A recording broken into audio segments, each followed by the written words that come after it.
आज आपण ज्या स्रोतांचे, ऐतिहासिक नोंदींचे आणि शैक्षणिक अहवालांचे विश्लेषण करत आहोत ते एका अशा संस्थेबद्दल आहेत जिने हाच पाया रचण्याचं काम गेल्या 63 वर्षांपासून अविरतपणे केलं आहे. नक्कीच. आणि आपण इथे बोलत आहोत साधना हायस्कूल देगलूर या संस्थेच्या शैक्षणिक उत्कृष्टतेच्या वारसाबद्दल. 1961 साली मराठवाड्याच्या एका सीमावर्ती आणि ग्रामीण भागात सुरू झालेली ही शाळा. हो, आणि शिक्षण क्षेत्रात रस असणाऱ्या प्रत्येकासाठी हे एक उत्तम मॉडेल आहे. कारण एका ग्रामीण आणि सीमावर्ती भागात राहून जागतिक दर्जाचे व्यावसायिक घडवण्याचा त्यांचा हा जो फॉर्म्युला आहे ना, तो खरोखरच थक्क करणारा आहे. खरं तर या प्रवासात सर्वात लक्षवेधी गोष्ट कोणती असेल ना, तर ती म्हणजे 1961चा तो काळ. देगलूरसारख्या ठिकाणी जिथे कदाचित मूलभूत सुविधांचीही खूप वाणवा होती, तिथे ही शाळा उभी राहिली. आणि केवळ विटा सिमेंटची इमारत उभी राहिली नाही, तर एका भक्कम विचारधारेची पायाभरणी झाली. या संस्थेचं जे बोधवाक्य आहे ना, तेच मुळी आहे, ज्ञानेची उपासना हीच खरी साधना. पण एक सेकंड, म्हणजे हे ऐकायला खूप छान वाटतं, अगदी काव्यात्मक आहे. पण प्रामाणिकपणे सांगायचं तर प्रत्येक शाळेच्या भिंतीवर किंवा मुख्याध्यापकांच्या केबिन बाहेर असे सुविचार लिहिलेले असतातच ना. हो, ते तर आहेच. मग कागदावरचे हे मोठे शब्द प्रत्यक्ष शाळेच्या कार्यसंस्कृतीत खरंच काही फरक पाडतात का? म्हणजे हे मूल्य त्यांनी प्रत्यक्षात कसं रुजवलं? हेच तर या संस्थेचं खरं वेगळेपण आहे. हा केवळ एक सुविचार नाहीये, तर ती त्यांची ऑपरेटिंग सिस्टीम आहे. या बोधवाक्यातील 2 शब्दांवर आपण लक्ष केंद्रित करूया, उपासना आणि साधना. जेव्हा एखादी संस्था ज्ञानाला साधना मानते, तेव्हा ते विद्यार्थ्याला फक्त एक परीक्षार्थी मानत नाहीत, तर त्याला एक साधक बनवतात. अच्छा, म्हणजे परीक्षार्थी आणि साधक यातला फरक. हो, कारण बघा, परीक्षार्थी हा फक्त शुक्रवारच्या परीक्षेपुरता घोकंपट्टी करतो आणि नंतर ते विसरून जातो. पण साधक हा मुळापर्यंत जातो. तो का आणि कसे हे समजून घेण्याचा प्रयत्न करतो. क्या बात आहे. हा दृष्टिकोनातला बदल खरोखरच खूप मोठा आहे. पण केवळ विद्यार्थ्यांवर लक्ष केंद्रित करून हे साध्य होत नाही असं मला वाटतं. कोणतीही शाळा ही एका गगनचुंबी इमारतीसारखी असते. आपण तिची उंची पाहतो, पण जमिनीखालील अदृश्य पाया कोणी पाहत नाही. इथे तो पाया म्हणजे शाळेचं प्रशासन. नक्कीच, प्रशासन खूप महत्वाचं असतं. हो ना. जर प्रशासन डळमळीत असेल तर बोधवाक्य कितीही सुंदर असलं तरी काही उपयोग होत नाही. अगदी तंतोतंत. आणि म्हणूनच श्री संत गाडगेबाबा शिक्षण प्रसारक मंडळ देगलूर या व्यवस्थापन समितीची भूमिका अत्यंत कळीची ठरते. या स्रोतांमध्ये आपल्याला जे संदर्भ मिळतात त्यामध्ये अध्यक्ष श्री बाळासाहेब सदाशिवराव देशमुख आणि त्यांच्या संपूर्ण संचालक मंडळाचा उल्लेख आहे. त्यामध्ये आणखी कोण कोण आहे? उपाध्यक्ष श्री राजेश यशवंतराव जाधव पाटील, सचिव श्री संग्राम बंदप्पा मळगे, सहचिटणीस श्री उत्तम दिगंबरराव गुणाले आणि कोषाध्यक्ष श्री विलास मारुतराव गोळे. या पूर्ण टीमचा जो दृष्टिकोन आहे त्यावरून एक गोष्ट स्पष्ट होते की इथे व्यक्तीपेक्षा प्रक्रियेला आणि पारदर्शकतेला अधिक महत्त्व दिले गेले आहे. म्हणजे नेतृत्वाची खरी कसोटी इथे लागते. हो, आणि जेव्हा मुख्याध्यापक श्री बत्तुलवार वायस यांच्यासारख्या नेतृत्वाला प्रशासनाची अशी भक्कम साथ मिळते, तेव्हाच जिद्द, चिकाटी आणि अथांग परिश्रम यांसारखे मूल्य फक्त भाषणांपुरती मर्यादित न राहता शिक्षकांच्या आणि पर्यायाने विद्यार्थ्यांच्या रक्तात भिनतात. कोणावर लक्ष केंद्रित करू शकतात. बरोबर. जेव्हा व्यवस्थापन शिक्षकांवर विश्वास ठेवतं तेव्हा शिक्षकांची आस्था वाढते. आणि जिथे आस्थेने शिकवलं जातं तिथे गुणवत्तेसाठी कोणतेही शॉर्टकट घेण्याची गरज उरत नाही. एक अत्यंत शिस्तबद्ध आणि सुरक्षित वातावरण तयार होतं, जे चांगल्या निकालांसाठी अनिवार्य असतं. आता निकालांचा विषय निघालाच आहे, तर आता इथेच हा विषय खऱ्या अर्थाने रंजक होतो. कारण प्रशासनाने एक उत्तम व्यासपीठ तर दिलं, पण या व्यासपीठावर मुलांनी काय जादू केली आहे हे पाहणं महत्त्वाचं आहे. हो, निकालाची आकडेवारी काय सांगतेय? माझ्यासमोर 2025-26च्या सत्रातील माध्यमिक शालांत परीक्षेचा म्हणजे SSC बोर्डाचा निकाल आहे. आणि हे आकडे मी पाहिले ना, तेव्हा मला वाटलं हे एखाद्या मोठ्या शहरातील अत्यंत महागड्या हायटेक शाळेचे निकाल असावेत. अरे वा, असं काय त्यात? हां, टॉप 5 विद्यार्थ्यांची यादी बघा. सूर्नर अदिती गंगाधर आणि यमले समीक्षा नवनाथ या दोघींनीही चक्क 99.40% गुण मिळवले आहेत. बापरे, 99.40%? हे खूपच जबरदस्त आहे. आणि ही यादी तिथेच थांबत नाही. मधुनूरकर श्रिया अभिजित 97.60%, पांचाल कपिल विठ्ठलराव 97.60%, आणि डाकणवाले शिवप्रीती सुभाष 97.00%. आता मला सांगा, एका ग्रामीण भागातील शाळेत 99.40% गुण मिळवणं हे कसं शक्य आहे? 10वीत अचानक असं कोणतं टॉनिक दिलं जाते यांना? हेच तर रहस्य आहे. 10वीच्या निकालाचं हे जे 99.40%चं शिखर आपल्याला दिसते ना, त्याचा पाया 10वीत रचला गेलेलाच नाहीये. तो रचला गेलाय 5वी आणि 8वीच्या वर्गांमध्ये. अच्छा. हो, जर आपण या यशाच्या मुळाशी गेलो तर आपल्याला दिसेल की शाळेने पूर्व उच्च प्राथमिक म्हणजे 5वी आणि पूर्व माध्यमिक म्हणजे 8वीच्या स्तरावरील शिष्यवृत्ती परीक्षांवर प्रचंड लक्ष केंद्रित केले आहे. एक सेकंड, मी थोडं थांबू इच्छिते इथे, कारण जेव्हा मी हे वाचलं तेव्हा माझ्या मनात पहिली धोक्याची घंटा वाजली. म्हणजे 10-11 वर्षांच्या मुलांवर स्पर्धा परीक्षांचा ताण. तुमचा मुद्दा बरोबर आहे.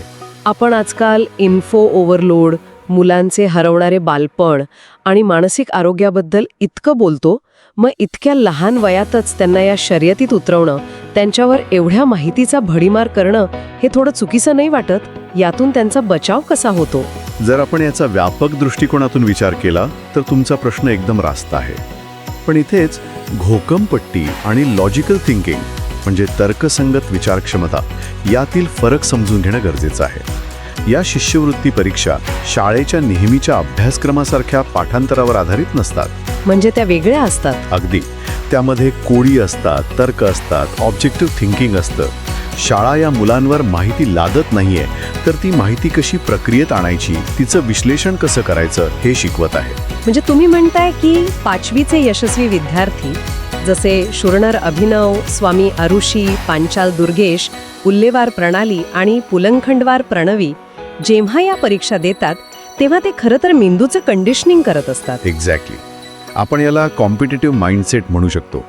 जेव्हा एखादा 8वीचा विद्यार्थी जसे की फारुकी अब्रार, गुडाले आर्यन, वासरे किरण, डाकणवाले लावण्या किंवा पाटील मानस हे जेव्हा ही परीक्षा यशस्वीपणे पार करतात तेव्हा ते फक्त एक प्रमाणपत्र मिळवत नाही. मग ते काय शिकतात? ते टाइम मॅनेजमेंट शिकतात. तणावाखाली असतानाही मेंदू शांत ठेवून योग्य पर्याय कसा निवडायचा हे ते शिकतात. भाषेतील अचूकता आणि गणितातील सुस्पष्टता ही अचानक 10वीत येत नाही. ती येते जेव्हा तुमचा मेंदू कोणत्याही तणावाखाली तर्कशुद्ध विचार करायला सरावलेला असतो. ओहो, म्हणजे हे अगदी एका मॅरेथॉन रनरच्या सुरुवातीच्या कंडिशनिंग सारखं आहे. मॅरेथॉन धावपटू थेट 42 किलोमीटर धावायला सुरुवात नाही करत. तो आधी महिनोन्महिने 5 किलोमीटर धावतो, स्वतःच्या हृदयाचे आणि स्नायूंचे कंडिशनिंग करतो. बरोबर.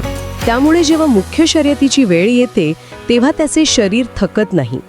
त्याचप्रमाणे या मुलांनी लहान वयातच स्पर्धा प्रक्रियांची तयारी करून तणावाचे इतके कंडिशनिंग केलेले असते की 10वीच्या बोर्डाच्या परीक्षेचा बाऊच त्यांच्या मनात उरत नाही.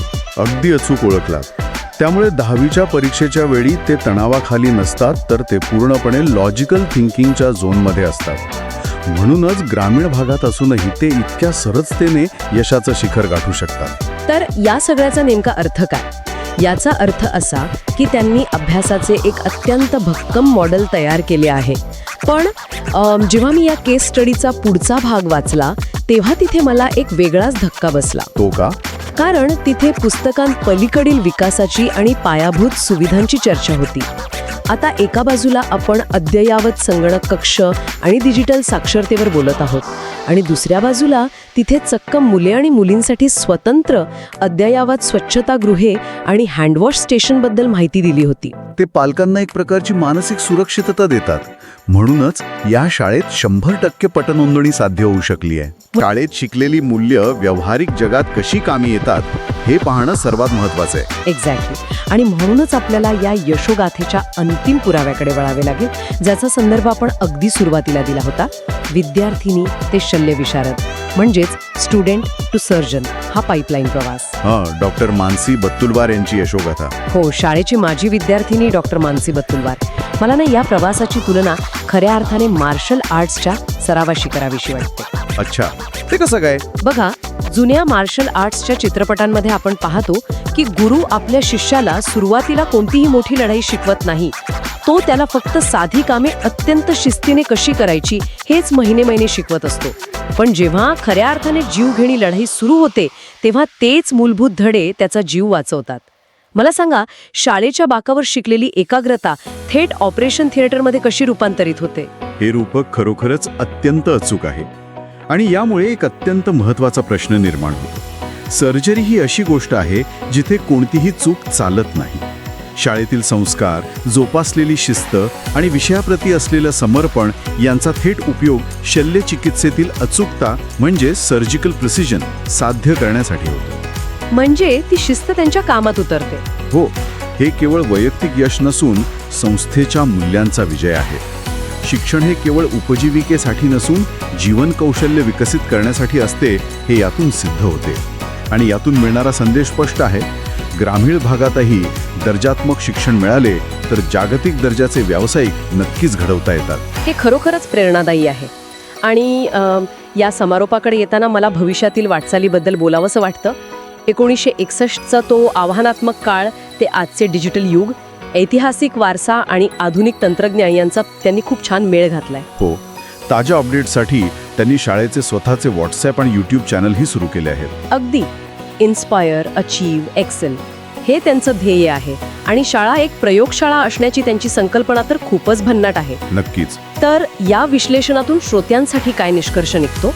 हे दाखवून देते की योग्य धोरणात्मक नेतृत्व, लहानपणापासून विकसित केलेली तर्कसंगत विचारसरणी आणि सर्वांगीण विकासाची जोड असली की ग्रामीण असो वा शहरी, यश मिळवणे निश्चित शक्य असते.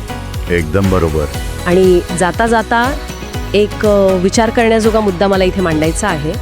जर 1961मध्ये एका ग्रामीण आणि सीमावर्ती भागात सुरू झालेली शाळा आजच्या डिजिटल युगात इतक्या सहजरित्या जुळवून घेत असेल आणि जागतिक दर्जाचे व्यावसायिक घडवत असेल, तर आपण शहरी शिक्षण विरुद्ध ग्रामीण शिक्षण या आपल्या पारंपरिक समजुतींचा फेरविचार करायला नको का?